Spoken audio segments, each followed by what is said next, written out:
मैं भारत को भारतीयता की मान्यता के आधार पर फिर से खड़ा करना चाहता हूं, उस काम में लगा।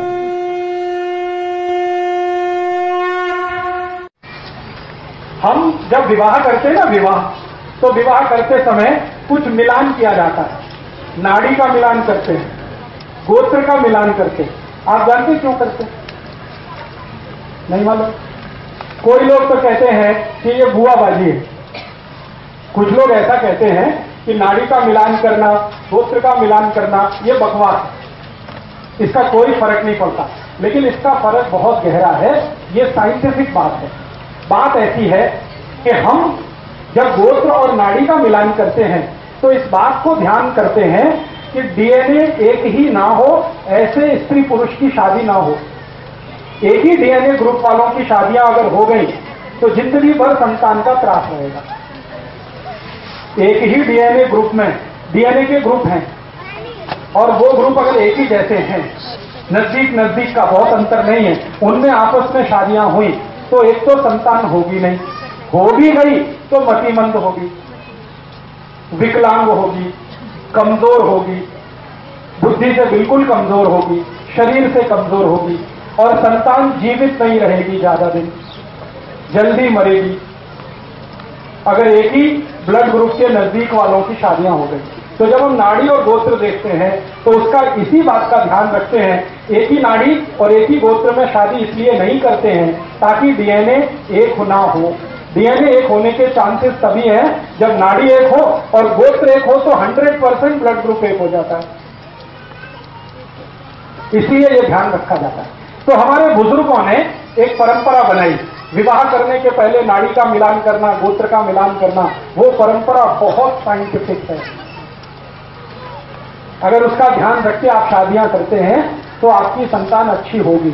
नहीं ध्यान रखा है तो बहुत तकलीफ होगी।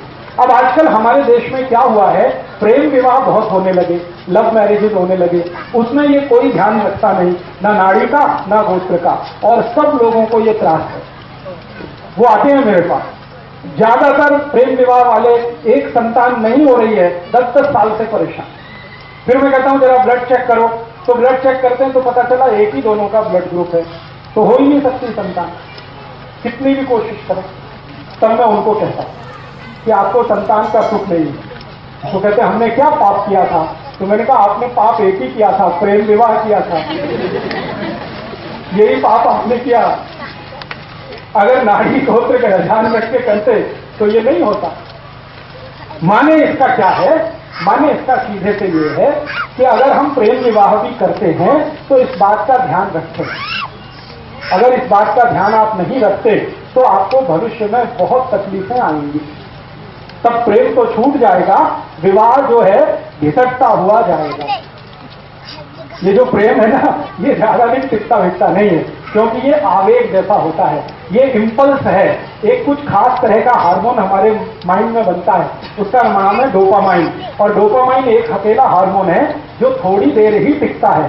तो प्रेम भी डोपामाइन का असर है, थोड़ी देर टिकता है, उसके बाद खत्म हो जाता है, स्त्री में भी पुरुष में भी। और जब प्रेम खत्म हो जाता है तब जीवन में असली संघर्ष शुरू होता है, असली। और वो इतना खराब संघर्ष होता है कि कोई देख नहीं सकता।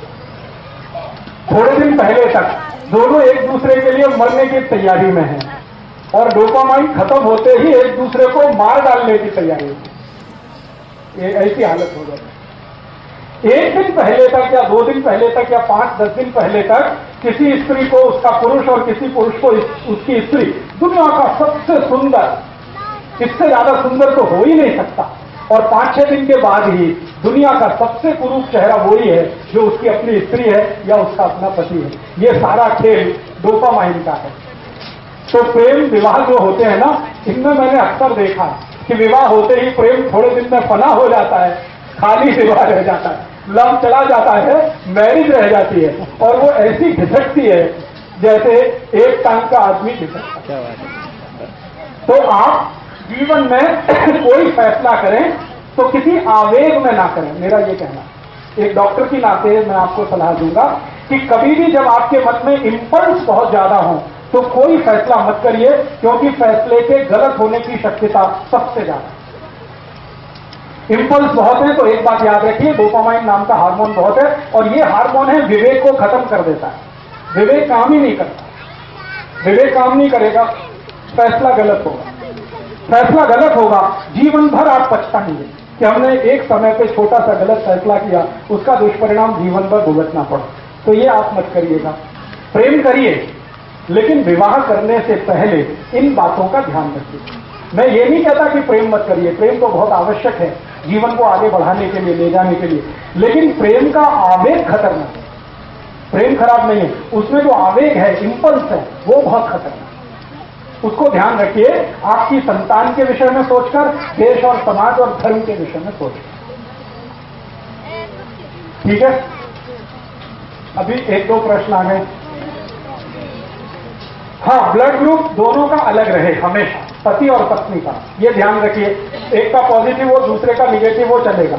जैसे किसी का बी पॉजिटिव है पति का, पत्नी का बी नेगेटिव है तो भी चलेगा, लेकिन दोनों का बी पॉजिटिव होगा तो तकलीफ, दोनों का बी नेगेटिव हुआ तो तकलीफ। थोड़ा भी अंतर रहना चाहिए, थोड़ा भी अंतर हमेशा रहना चाहिए। जी जी हाँ, अभी हमारे देश में कुछ परिवारों में ऐसा होता है कि रिलेशन में शादियां होती हैं। ये पूरे भारत में तो नहीं है, महाराष्ट्र में है और थोड़ा सा दक्षिण में कर्नाटक में है।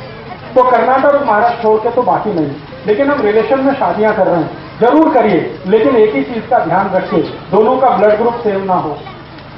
अगर सेम है तो कोशिश करिए आगे से अवॉइड करें। अब कर ली है तो अब उसमें तो कुछ नहीं, जो हो गया तो बात खत्म हुई, लेकिन आगे से आप दूसरों को जब सलाह करें तो ये ध्यान रखिए उनको कि ब्लड ग्रुप सेम ना हो तभी शादी करें, भले वो नजदीकी रिश्तेदार हो तो। और कोई प्रश्न? कि पति पत्नी दोनों वैवाहिक जीवन जब शुरू करें, अच्छी संतान होना, उसके लिए हमेशा दक्षिण की दिशा में सिर करके सोएं। ये बहुत जरूरी बात थी, मैं भूल गया। पति पत्नी जब अपना जीवन शुरू करें तो हमेशा सिर दक्षिण की दिशा में रख के सोएं, साउथ में। ये भी नियोजन का एक हिस्सा है। और कोई प्रश्न? जी, अब देखिए, एक विज्ञान की माहिती के लिए मुझे पत्र लिख के आया।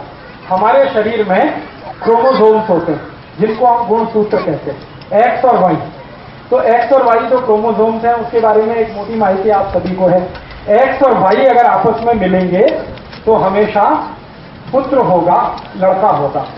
एक्स और एक्स मिलेंगे तो हमेशा बेटी होगी, लड़की होगी। ये मोटी सी माहिती है।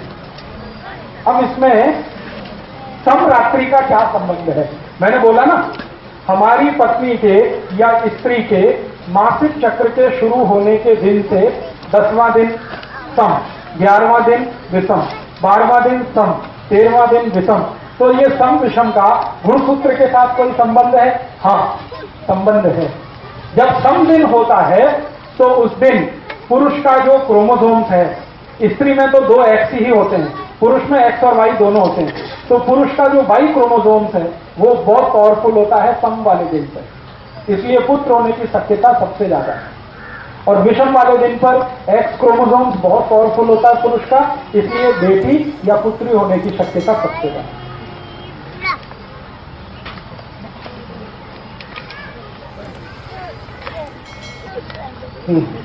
अब देखिए, एक बहुत अच्छा सवाल है, वो सबके लिए मैं बोलना चाहता हूं। स्त्रियों को जब मासिक पारी आती है ना, तो घर के जो पुराने बुजुर्ग हैं वो बहुत सारे कड़क नियम पालन करवाते हैं।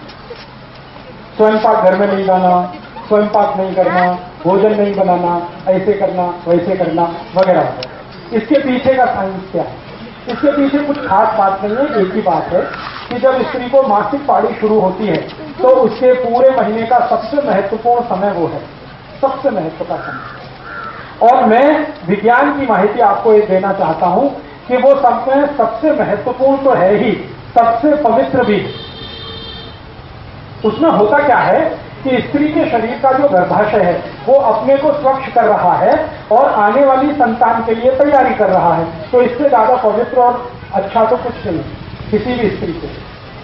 तो उसकी पवित्रता सबसे ज्यादा उन्हीं दिनों में होती है जब वो मासिक पारी में होती है। और पुरुष के बारे में मैं एक जानकारी देता हूं जो गुणसूत्र के आधार पर है और साइंस के आधार पर है कि पुरुष स्वभाव से अपवित्र होता है। हाँ, इसमें आप हंसिए मत, ये सच है। पुरुष जो है स्वभाव से, चरित्र से, बाई नेचर, बाई कैरेक्टर अपवित्र होता है, इम्प्योर जिसको कहते हैं, उसमें पवित्रता ज्यादा नहीं है। इसलिए आपको हैरानी होगी, भारत में बहुत सारे ऐसे देवस्थान हैं जहां पर पुरुष को जाने की अनुमति नहीं है। वो ये कहते हैं कि आपको देवस्थान में पूजा करनी है, अपनी पत्नी को लेके आओ। मैं बहुत सारे देवस्थान में नहीं जा सकता। हाँ, मेरे साथ ये दुर्घटना हो चुकी है। केरल में, तमिलनाडु में, आंध्र में ऐसे बहुत मंदिर है। मैं अंदर गया गर्भगृह में पूजा, उसने रोक दिया। पहले तो रोक दिया, ये वस्त्र उतारो, तो मैंने कहा ठीक है उतारता हूं। फिर धोती पहनो, धोती माने लुंगी पहनो, मैं वो भी पहन लिया। फिर उसने पूछा आपका विवाह हुआ? मैंने कहा नहीं हुआ, तो आप अंदर नहीं जा सकते। हाँ, मैं पूछा भाई क्यों नहीं जा सकता? उसने कहा आप पवित्र नहीं। हाँ, तो पहली बार मेरे जीवन में मैंने सोचना शुरू किया कि मैं पवित्र नहीं हूं। तो बाद में मैं वहां से लौट आया, तो मेरे जो बहुत सीनियर गुरु हैं जिन्होंने मुझे चिकित्सा और ये सब सिखाया, क्योंकि मैं तो टेक्नोलॉजी का आदमी हूं, इंजीनियरिंग फील्ड का, लेकिन चिकित्सा मैंने सीखी, तो जिन गुरुओं ने मुझे सिखाया मैंने